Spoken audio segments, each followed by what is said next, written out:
Power has always feared one thing above all else: dissent. Not armies, not rival kingdoms, but the quiet, dangerous idea that a king could be questioned, a queen resisted, or a divine ruler exposed as human. For centuries, monarchs across Europe and beyond understood this truth intimately. And so, behind the polished marble halls, beyond the stained glass and velvet curtains, they built places that history prefers to forget.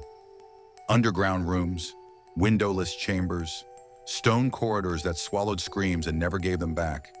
These were the royal torture chambers, designed not just to punish enemies, but to erase them. When we imagine medieval castles today, we picture romance, towers against the sky, noble banquets, gallant knights. But beneath many of those castles were spaces where law ended and fear began. Torture wasn't chaos, it was policy. It was regulated, documented, and sanctioned by crowns and councils. In medieval Europe, torture was justified through law. Confessions were considered the highest form of proof, and pain was seen as a legitimate way to extract truth. The belief was simple and terrifying. An innocent person would be protected by God and endure, while a guilty one would break. This logic allowed monarchs to sleep at night while their enemies screamed beneath them. Nowhere was this system more refined than during the age of absolute monarchy. Take England, where the Tower of London became less a fortress and more a message.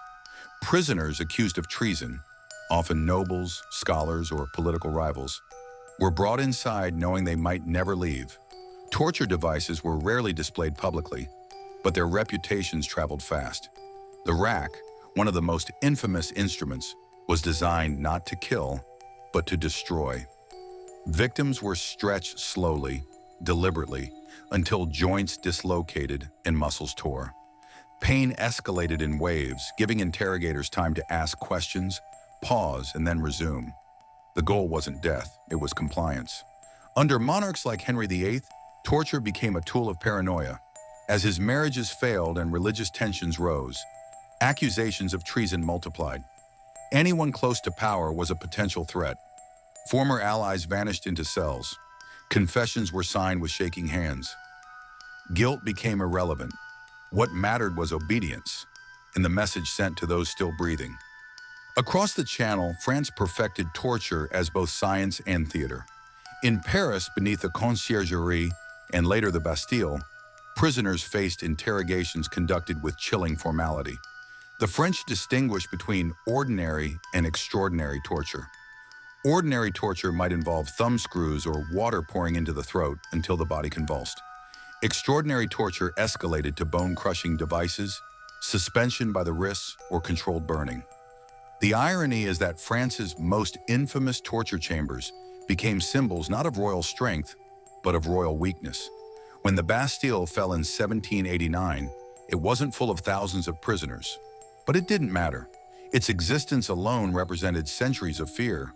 The revolution wasn't just against taxes or famine, it was against the quiet terror that anyone could disappear into stone walls and never be heard from again.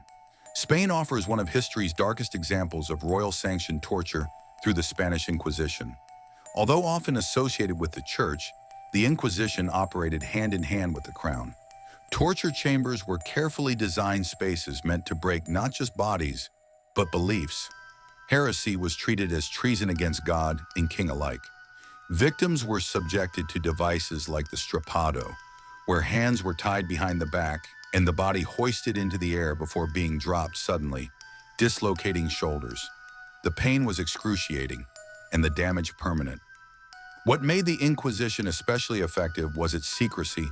Trials were closed, accusers were anonymous, prisoners often didn't know their crime. Confessions extracted under torture were later read aloud in public trials, giving the illusion of justice while hiding the brutality behind it.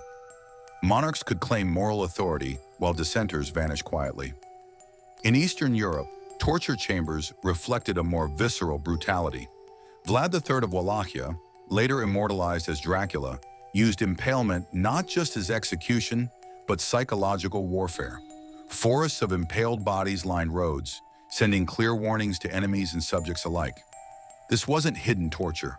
It was public terror, calculated to prevent rebellion before it began. Queens were no less capable of cruelty.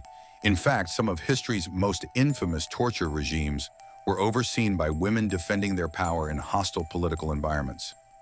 Elizabeth I of England, often remembered as a wise and cultured ruler, authorized torture against suspected Catholic conspirators. While she rarely signed orders directly, her approval was understood. The rack was used sparingly, but deliberately. Torture wasn't about rage. It was about control. In Hungary, Countess Elizabeth Bathory took royal impunity to horrifying extremes. While not a queen, her noble status protected her for years as rumors spread of young girls disappearing into her castle. Beneath the floors, chambers filled with devices designed to prolong suffering. Iron cages, spiked contraptions, freezing baths.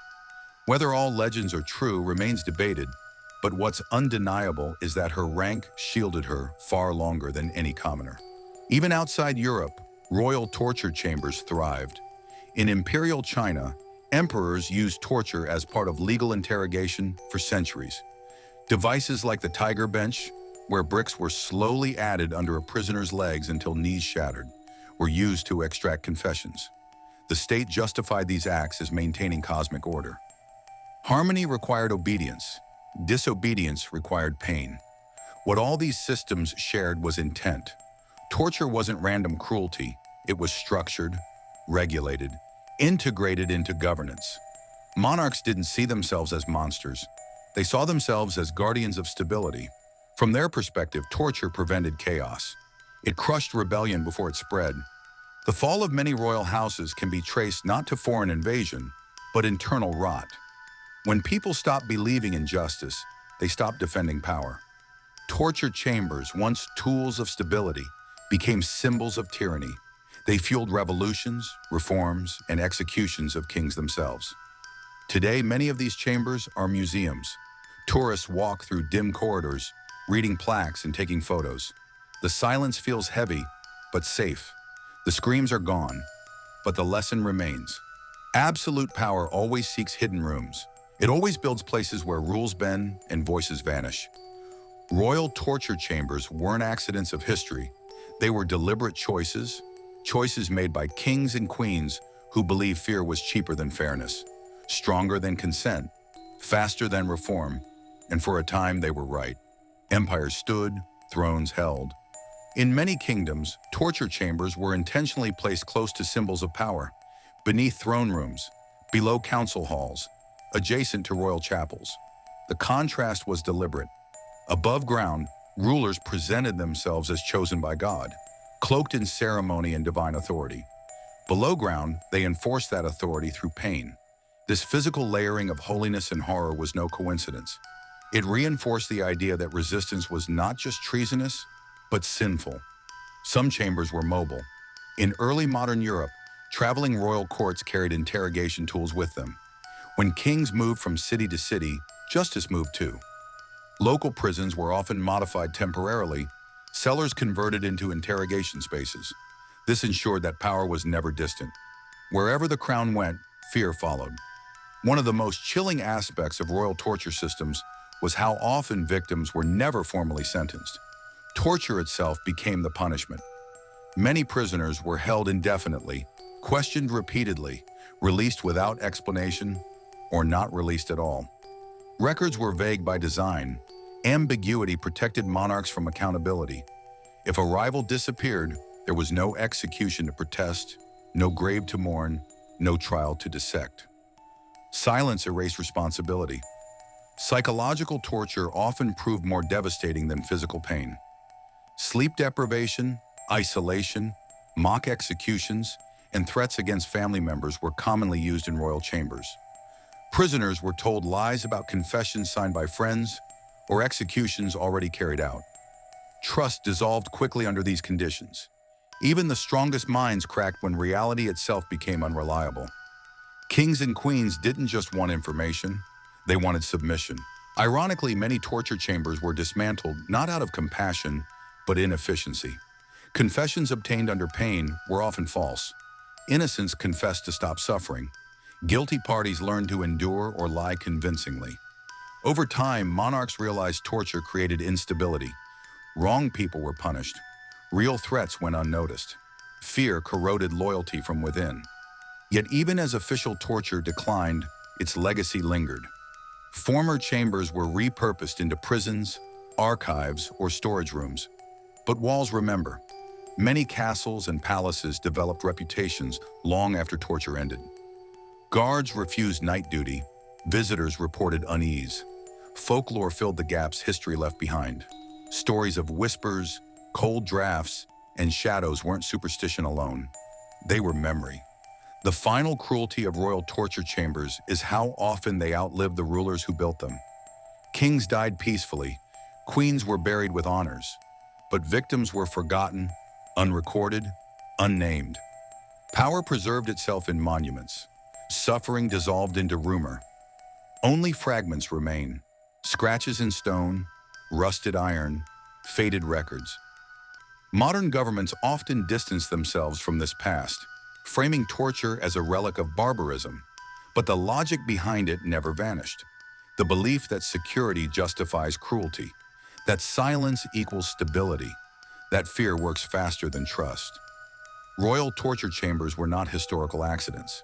They were early expressions of a mindset that still tempts power today. Understanding these chambers isn't about condemning the past alone. It's about recognizing patterns. Whenever authority operates in secrecy, whenever dissent disappears without explanation, whenever justice becomes opaque, the architecture of fear quietly returns. It may not look like stone cells and iron racks anymore, but the principle remains unchanged. Royal torture chambers remind us that civilization is fragile, that refinement and brutality can coexist, that crowns and chains were never opposites, but partners, and that the true measure of power is not how loudly it commands obedience, but how little fear it needs to survive. But every chamber eventually becomes a relic.